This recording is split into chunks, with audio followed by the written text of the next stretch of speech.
ओम दीदी।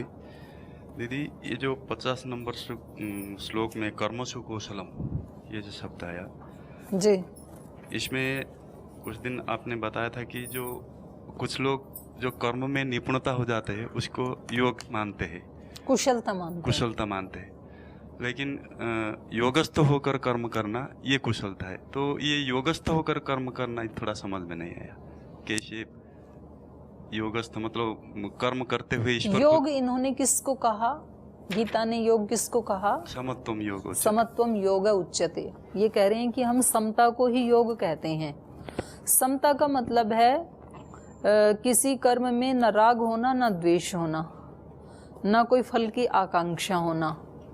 चित्त की समता, चित्त हमारा ऐसे सम बना रहे, ऊपर नीचे ना हो।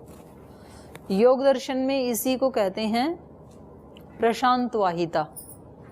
अभ्यास वैराग्याभ्याम तन्निरोध है, और अभ्यास क्या है वहां पर?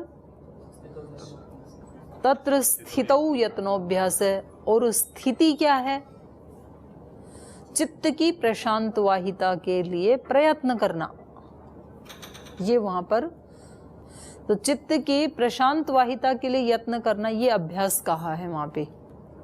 तो हमारा चित्त ना तो उग्र हो ना तो डाउन हो, वो चित्त की सम अवस्था है।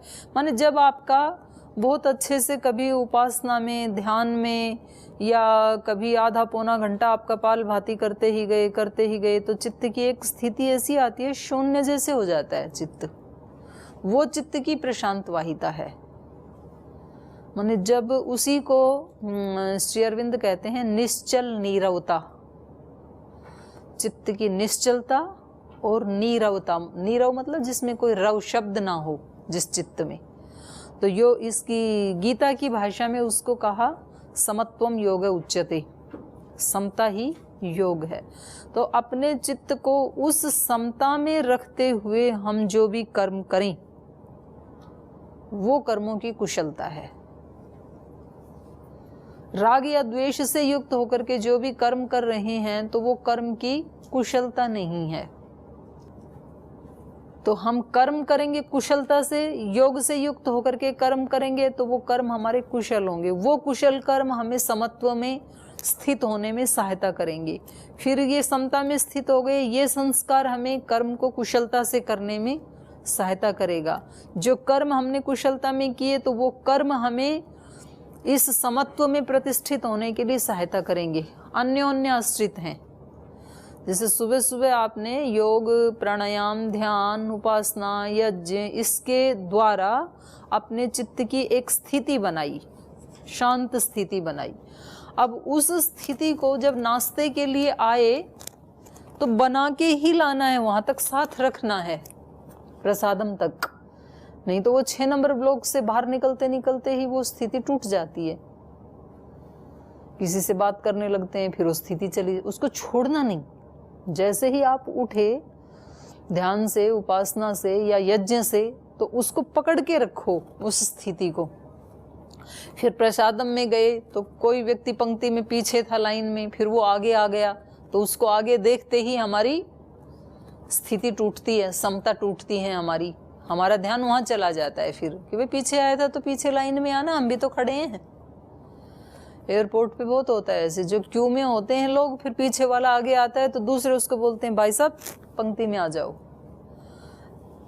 फिर आपके सामने ही वहां जिसका पेट छोटा है और उसने इतना सारा डाल लिया, दलिया या जो भी बनाया था वो अलग अलग, तो उस समय हमारी चित्त की स्थिति टूटती है। हमें लगता है थोड़ा खाना, इतना सारा क्यों खा रहे हो। मतलब कुछ भी होगा, या कोई वो लेने के बाद बैठ रहे हैं तो कहीं ना कहीं वो ब्रेक हो जाती है वो स्थिति, और फिर वो ऐसी ब्रेक होती है कि वो अगले दिन तक फिर याद ही नहीं आती हमें। फिर वो ब्रेक में ही हमारे सारे काम होते हैं। फिर भोजन भी उसी में होगा, अगली कक्षाएं भी उसी स्थिति में हो जाएंगी, फिर शाम का खेल भी उसी में हो जाएगा, शाम की संध्या में भी वो बन जाए तो बन जाए, नहीं तो संध्या भी उसी में हो जाएगी। अब पता नहीं वो दोबारा कब बनेगी। कभी उसमें 2-3 दिन गुजर जाते हैं, कभी उसमें 8-7 दिन गुजर जाते हैं। ये सारे कार्य करते हुए भी चित्त की समता नहीं बन पाती है, चित्त हमारा डामाडोल ही रहता है। तो इसलिए इन्होंने कहा कि वो स्थिति हम बनाए रखेंगे। मान लीजिए आपने सुबह से उसको पकड़ा और शाम तक बनाए रखा, तो शाम की संध्या उपासना में निश्चित रूप से वो स्थिति और ज़्यादा दृढ़ हो जाएगी फिर। और वो जो दृढ़ स्थिति है शाम की संध्या वाली, वो फिर रात्रि में भी सोते समय जब संकल्प मंत्र बोलेंगे आप, तन्मे मनः शिव संकल्पमस्तु, तो वहाँ फिर लग जाएगी, वो सुदृढ़ हो जाएगी।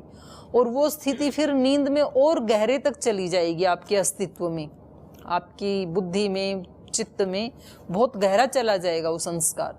तो फिर वो मेंटेन रहेगी। सुबह उठते ही जब आप मंत्र पाठ करेंगे तो उस स्थिति में ही आह्वान करेंगे आप दैवी शक्तियों का, प्रातः अग्निम प्रातः इंद्रम। तो आप उस स्थिति में रहते हुए अग्नि को, इंद्र को, उग्र तेज को, भगवान का जो जित स्वरूप है, जय करने वाला, उसका आप आह्वान कर रहे होंगे। अब वहां सामान्य तेज का आह्वान नहीं किया, उग्र तेज का। प्रातरग्नि प्रातरग्निम प्रातरिंद्रम हवामहे प्रातर्मित्र वरुणा प्रातरश्विना प्रातर्भगम पूषणम ब्रह्मणस्पतिम प्रातः सोममुत रुद्रम हुए में। सोम और रुद्र दोनों को आह्वान कर रहे हैं। अपने दोषों को दूर करने के लिए रुद्र रूप चाहिए, देवी शक्तियों को बनाए रखने के लिए सोम रूप चाहिए, दोनों का।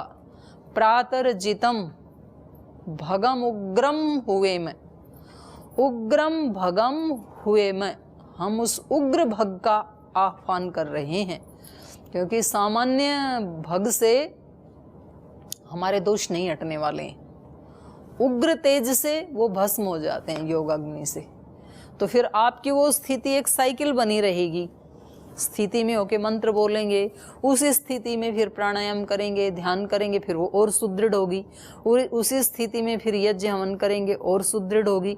उसी स्थिति में अपना पाठ याद करेंगे, वो जल्दी याद हो जाएगा, तो आपका और विश्वास जमेगा। फिर वो साइकिल बन जाता है ना, तो फिर वो टूटता नहीं है। तो इसलिए इन्होंने कहा कि आपको कर्म भी कैसे करने हैं, कुशलता से युक्त होकर के करने हैं। योग में स्थित होकर के कुशल कर्म करना है आपको।